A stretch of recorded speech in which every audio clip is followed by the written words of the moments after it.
Chapter 5 Dark Sarcasms.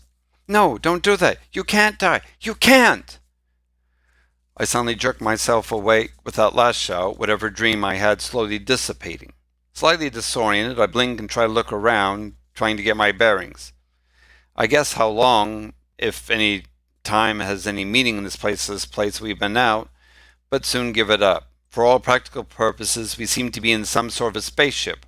After realizing this, my next step was trying to remember what had happened and how we got here. As I started thinking for a bit, the memories slowly returned. Rusty and I were in jail. Rit appeared and tried to transport us out of here. As I turned my head, I see Rit leaning against the metal wall and gasping a bit, sweat drenching the fur on his head. Glancing down to my right, Rusty is also slowly coming to. Oh, I suddenly close my eyes and hold my head for a moment. This is why I prefer travel by TARDIS. Rusty shakes his head a bit and gets slowly up, yet faster than me. Oh, right, like we didn't just experience the same thing when we first got here to Chessus, inside the TARDIS? By the way, what happened and where are we? In a secret base across the rift, where I was rescued from my execution. Rit replies while trying to regain his strength. I can see that he is weakened but still holding on. He continues. I phased this out before the cameras went back online and transported us here, though it took longer than I expected. I slowly get up and walked over to Rit to help him up. Are you all right? He waves away my help. I'm fine, just a bit exhausted from that attempt. I've never phased 3 people before, much less transported them that distance. He wanders over to the medical bay and lays down on a flat metal table. As he does, the scanner moves back and forth over him, bathing him in green light. Don't worry, Linda's helping me recover. Anyway, Cheshires don't normally phase out for more than 15 minutes, except for those who work in a certain military field. They can phase out for hours.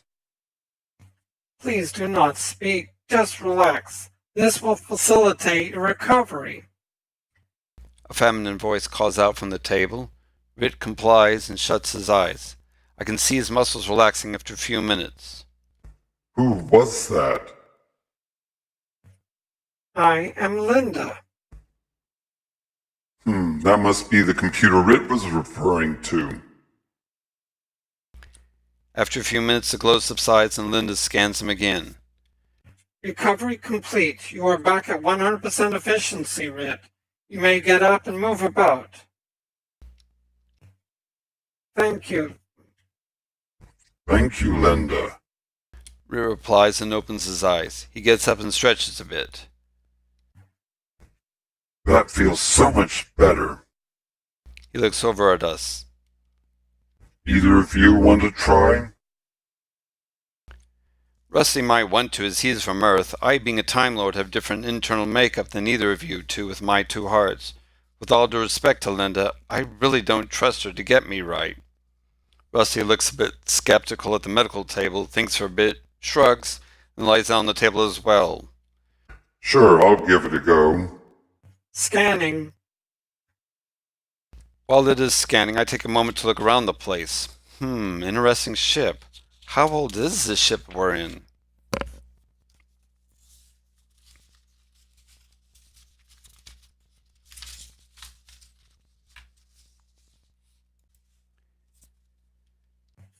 Species equine. Home planet Earth. Records accessed. Recovery process beginning. The green light covers Rusty just as it had Rit. Rusty closes his eyes and relaxes. From what Linda told me when she first saved me from my execution, it's approximately 3,500 years old. I look quickly back at Rit and then blink a few times.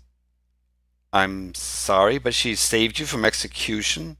What was the crime? Our cardinal law, a Cheshire must never kill another Cheshire. Recovery complete. You are back to 100% efficiency. You may get up now. Rusty gets up, and as you can see the energy in his eyes and his stance. Turning to Rit, he joins in conversation, which he obviously heard while in recovery. So, let me get this straight. The Cheshires punished your killing another Cheshire by killing you, or at least by trying to kill you? Isn't that a bit hypocritical? This time it's Rit's turn to snort. Well, I was a special case. I evidently was the first Cheshire to murder another one in a long time, even if it was warranted. Well, at least first caught and tried. They will not allow a Cheshire who has killed one of its own kind to kill again. What was the sentence? Rit stares at Rusty with a withering look. Death by execution, of course. Weren't you paying attention? If you're asking how they perform those executions, then the answer is by being thrown into the deep, a split in our planet almost as deep as the planet itself. Before I could hit bottom, Linda rescued me. I see. Let me guess. Nobody knows you're here. They think you're dead, don't they? Yes, and I have no desire to relieve them of that illusion.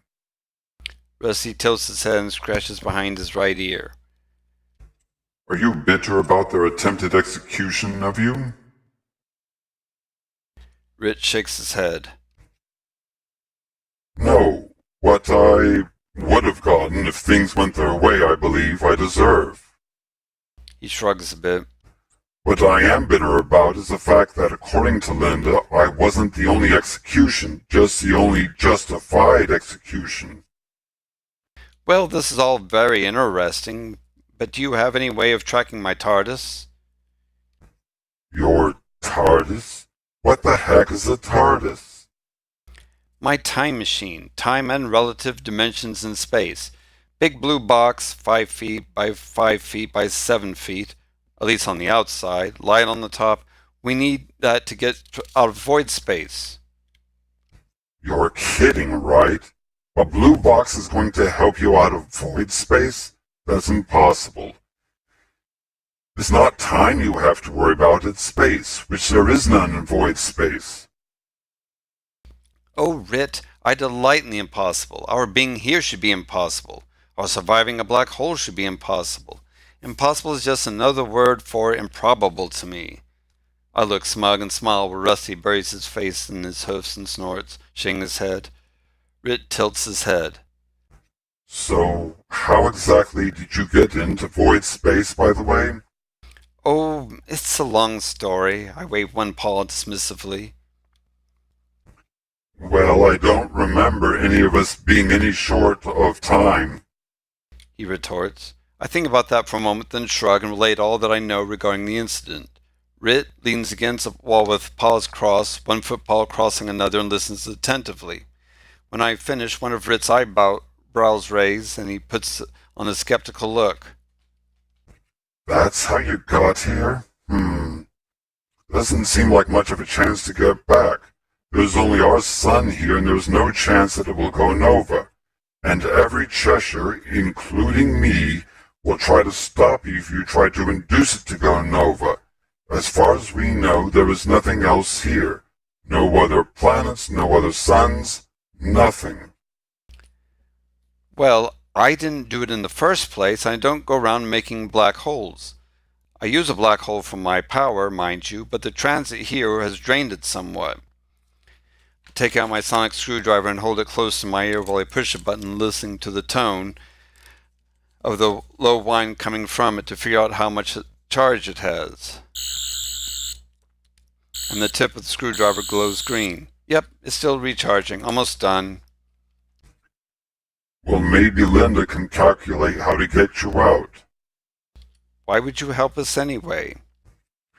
Well, to get you out of here. Sooner or later, my government would decide you can't be trusted and execute you. Being loyal to one's people is one thing. Condoning everything its government does is another. You are going to keep our existence a secret, aren't you? Rit's eyes narrow dangerously as he growls this last part. Yes, I'm a Time Lord. We have lots of secrets that we don't let the other races know. As for Rusty here, he can be trusted. I mean, who on earth, literally, is going to believe him, even if he did say something about your existence? Which he won't, of course, I add hastily. Very well then, let's see what Linda can do. Linda? In the medical bay, one of the gray chairs swivel around, and the surface starts to bulge outward. The bulge takes somewhat of a humanoid shape, like the chair is trying to blow a bubble almost. The shape becomes more distinct and slowly changes to a shiny metallic color that shows everything like a well-polished but misshapen mirror. Head, but with eyes, arms, legs, torso, all seem to emerge. The fingers protrude from the hands, feet from the legs. Finally, a rough humanoid is formed. I am currently searching the Chesses databases and video feeds. Linda says in a voice soft yet still synthesized. It seems they're searching for your TARDIS, I believe you called it. Well, hopefully the perception filter is still there. Perception filter? It's sort of a low-level psychic field that causes the object to, well, not so much be invisible as just ignored. Like you see it, but you don't pay any attention to it. I see. TARDIS has been found. Sector 5, garden area. Are you able to boost the signal on my sonic screwdriver? If so, I might be able to autopilot the TARDIS to materialize here. The void space is interfering with the signal. I put the sonic screwdriver in her hand. It seems to melt into her hand like it was liquid. After a few minutes of silence, the screwdriver reappears. I believe I have boosted the signal by 75%. Thank you, Linda. I hold the sonic screwdriver to my ear and push the button. It whines a bit and the end lights up, but then it fades. Come on, not now. I whack it against my palm a few times and try again. This time the whine is louder and the light is brighter than before. Gotcha! A few seconds later, a wind seems to blow from nowhere and a labored groaning sound is heard. Rit backs up and goes into a defensive position, slightly hissing at the intruder. Light appears, followed by the rest of the TARDIS. But suddenly everything seems to fade slightly. No, you don't! Press another button, aims it where the TARDIS is trying to materialize. The sound gets louder again, the light stabilizes, and the TARDIS finally appears. Then is silence. Phew, that was close. This travel through void space is really taking a toll on him. Rit remains in the position, his muscles coiled and ready to attack, but I try to calm him down. Easy there, big fella. That's just my time machine. I really need to put it in for a 500-year or 12 million mile tune-up one of these days. After a while, Rit relaxes a bit. That's your TARDIS? He looks at Rusty, looks at me, and back at the TARDIS. That is your time machine?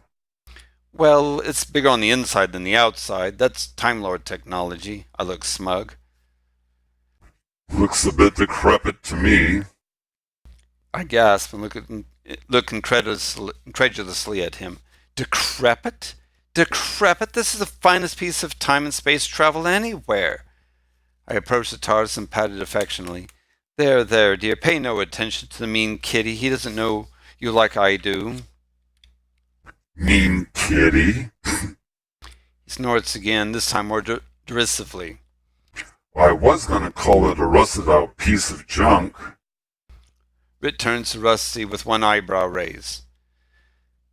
Does he do this often? This time it's Rusty's turn to snort as he rolls his eyes. You have no idea how often. Sometimes I think he's more concerned with the TARDIS than with my safety, or where or when we land. Ignoring the other two, I turn back and give my sonic screwdriver a flip in the air, catch it, and put it back in my jacket pocket. Now we just need to find a way to get out of void space. There's no way to get out the same way we came in?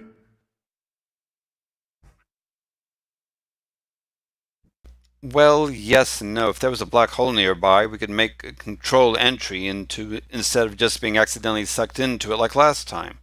But this is void space. The only star here is the one Chessis used to revolve around, and I have no intention of trying to make it into a black hole. But didn't you tell me that the TARDIS is powered by a black hole? Couldn't we use that somehow to create, I don't know, a wormhole or something into normal space? Brilliant, Rusty. You are a genius. I pull his head close and kiss his forehead. That's a wonderful idea. I believe I can help you with that if I may connect to your control systems. Well, I don't know if Cheshire and Time Lord technology is compatible, but things really can't get any worse than where we are. Go right ahead. I snap my fingers and the door opens. Linda walks in, followed by me, Rusty, and Rit. Rit looks inside in wonder, his eyes wide. Then he rushes outside and stares at the TARDIS, moving all around it, assessing its size, and comes back in. It's bigger on the inside than the outside. That's impossible. No, that's just Time Lord technology. Inside there are a few lights glowing, some blinking and a bit of beeping, but it's definitely quieter and darker than usual. I kneel down, crawl under the console and push the panel hard, revealing an input port. This should help you get access to controls. Linda stretches out one arm and it becomes a cable which slithers over and connects to the port. She stands perfectly still as the connection is made and information passes between the TARDIS and her. After a few minutes, the cable retracts and is reformed into an arm. She turns to face us. A solution has been found. By using my teleportation ability on the black hole that powers your TARDIS, we can create a temporary wormhole some distance from the planet that should get you back to your original place. I cannot guarantee the time you'll get back. Well, that's my cup of tea, so to speak. Wait a minute. What about the other Cheshires? What about the other Cheshires, Rusty? If they see the wormhole, they'll know they didn't create it, as evidently they don't need it, being able to phase and teleport. They obviously don't realize he's still alive. Rusty points to Rit. So they know we've gotten out. Won't they be able to follow us? If they do and catch us, they'll just capture us again, won't they? A valid question. Any ideas, Linda? Rit? Rit thinks for a while, then turns to Linda. Can the wormhole be made just temporary, or maybe kept locally so they don't see it? Yes, I can create the wormhole around the skin of your TARDIS so that it's undetectable, and it should collapse once you're through. When can you have the wormhole ready? Computations have already started. It can begin whenever you like. Once your TARDIS powers up, I will start the wormhole. Rit, it is advised you stand clear before it starts. Well then, no better time than the present, Rit, I say, and I turn to him and extend one paw. Thank you so much for your rescue. Under normal circumstances, I'd love to stay and chat, but your species being rather xenophobic and secretive and all that, I think it's best we get going. It's been interesting, Doctor. Rusty. He says as he shakes my paw on Rusty's hoof. Just promise that you won't tell anyone about us. We won't. We promise. Rusty says he shakes Rit's paw. Who would believe us anyway? True. Well, goodbye, Doctor. So long, Rusty. We both wave and enter the TARDIS. I look at the controls and toggle a lever. Rusty, around the opposite side of the control column there's a green switch. Flip that switch, please. Rusty goes to the console, locates the switch, and flips it. The lights come on and the column starts moving up and down, and the TARDIS groans and shakes, then things slow down a bit. No, you don't, baby. Don't give up. We're almost home. I turn a few dials and gives the TARDIS more power. I turn on the viewer and we see the inside of the ship with Rit a distance away. Then after a while there's a bright flash and everything jumps, nearly causing us to lose our balance, but we hang on to the column. The brightness fades and stars are visible once more. I check the readings and frown a bit. Rusty looks at me with wide eyes. What? Don't tell me we're in the wrong universe or in a different time or something. I look at him for a few seconds and suddenly grin and chuckle. I'm sorry, but I couldn't pass up the chance to see a true look of horror in your face. I was wanting to mention something like, oh, the end of the universe, or an antimatter dimension, or something like that, but no, we're approximately right where we started, but just a few hundred kilometers away, so we're safe from the black hole. And I checked the readings on the console, still the same year that we left. I turned back to him smiling with a twinkle in my eye. Rusty gives me a dark look. You have a funny sense of humor, Doctor. I look at him with mock innocence. What? What? I can't have a little fun? Come on, where's your sense of humor? Anyway, are you ready to get back home? Yes, most definitely. In the future, can we not do that again? Yes, well, we shouldn't have been able to do that in the first place. And we really don't want to go back there again. I twist the dial, ding a bell, and throw the main lever up. The whole TARDIS tilts a bit, and we head off to Earth in relative safety. On the way, I think about the Cheshires and Chesses and the void space, and wonder where they'll pop up next. Hopefully they will never see either of us, or the consequences could be dire. But with all of the universe, and, for me, all of time, chances are astronomically small, and I silently vow never to speak about their existence to anyone. I don't want to end up out of time and out of space again. The end.